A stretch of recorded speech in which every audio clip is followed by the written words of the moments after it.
Hello and welcome. On this episode of Abby Normal Garage, we do the second episode of Tractor Tuesday. Being it's so cramped in here, we're going to take this outside. Yeah. On this episode of Tractor Tuesday, we do our 1996 Wheel Horse 520H. This is a 50th anniversary edition, hence the gold decals and so forth. We picked this tractor up in 2020 because we really wanted a 48-inch mower deck. It did not have the front end loader at the time. And we used it for a year and a half or so, mowing and doing things around the homestead. And we always wanted to build a front end loader for it, but we didn't really have the time. We were still traveling on the road. Well, we were working in Delaware, and I saw on Facebook Marketplace this loader with another 1996 Wheel Horse 520. So I ended up getting a good deal on that. It came with a parts tractor that a lot of the parts went on the trail horse, and this loader went on my 520. So some of the modifications that we've made to make this good for front end loader is, instead of having our hydrostat controls up here like it normally would be, we have this pedal, which allows you to have one hand on the wheel and one hand on the hydraulic controls for the loader. This is a Kwik Way loader. Pretty standard. Everybody that has a wheel horse wants one, typically. Ours needs a little bit of work. Our hoses aren't in the best of shape. Our rams leak a little bit, but we'll end up fixing it at some point. I added these hooks on the bucket so I could use it to pick stuff up. You might have noticed it in the short where we lifted up the transmission in the bed of the truck. I'd like to get some tri-ribs for the front. They sell them, but they've been out of stock for a while. And get some ag tires in the back. We'll load them up with fluid and put the 65-pound wheel weights on. And then we'll get in touch with our friends at Tennessee Mountain Homestead and see if he wants to destroy these turf tires too. It's pretty fun watching his videos. Well, this tractor has 1,283 hours on it. All the gauges do work. All the indicators work. It's powered by a 20 horsepower Onion opposed twin. Some people love them. Some people hate them. I love them when they're right. We pulled a Clarence Carter and left this tractor sitting too long over the summer, so it's got a fuel issue and it's kind of surgy. So you might see it on a future episode of Abby Normal Garage.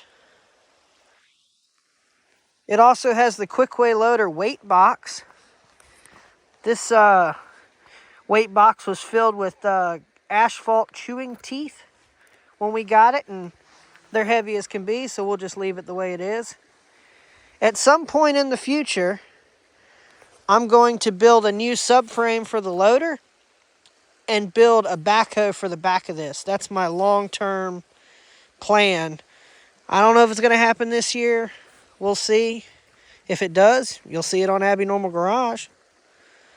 This loader has a weight capacity of, I think, around 350 pounds, which is more than a bucket load of rock or a bucket load of dirt. We haven't had any issues on that. I think we've picked heavier stuff up. Matter of fact, I think I have a picture of it dragging another 520 by straps. So, you know, it works pretty good. We always intended to put a loader on this tractor. The 520 has several upgrades over the 300 or 400 series tractors that makes it more inclined to have front end loaders. One of them would be the swept axle, which gives it a longer wheelbase and a wider stance for stability. Another one is the 1-inch spindles. These wheel horse wheels actually have trailer bearings in them. They've got these heavy-duty tie rods that are greasable. But one of the big changes that makes it great is it has the gear reduction steering unit. So instead of like a half a turn one way, a half a turn the other way, you've got 1.5 turns, which makes it a lot easier to steer with this loader on the front. Now, I will say this. It's not enough, for me anyway. Maybe if we get the tri-rib tires up front, it'll be better. But as it stands, any time in the winter that we're slow and need something to do, I'd love to pull the engine off this thing, do a 500-hour service, decarbonate and that sort of thing. And that'll also give us access to mount an orbital control valve and be able to tap into the hydraulic lift mechanism to power it. Let's go ahead and fire this puppy up.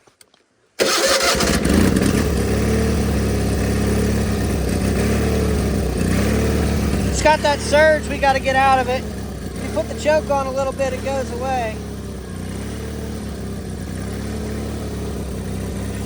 Let's engage the PTO for the hydraulic pump, like so. We'll go down.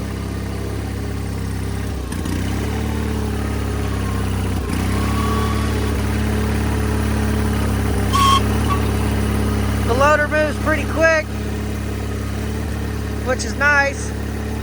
It's not nearly as heavy duty as a normal tractor, but it does what we like just fine.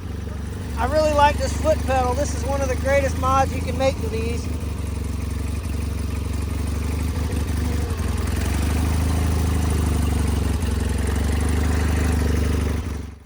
Well, let's drive our way into the greatest hits and clips of this tractor in action.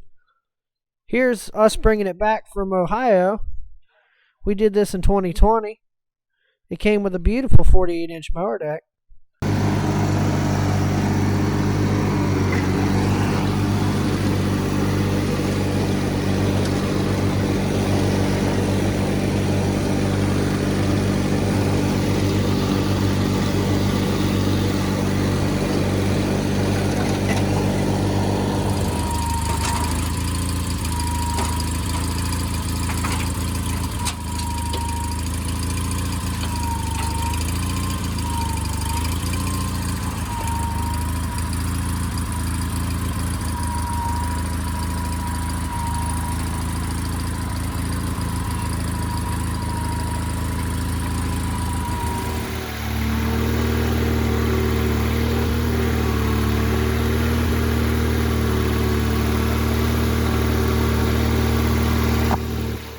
Here we are carrying the big generator to the shop for service.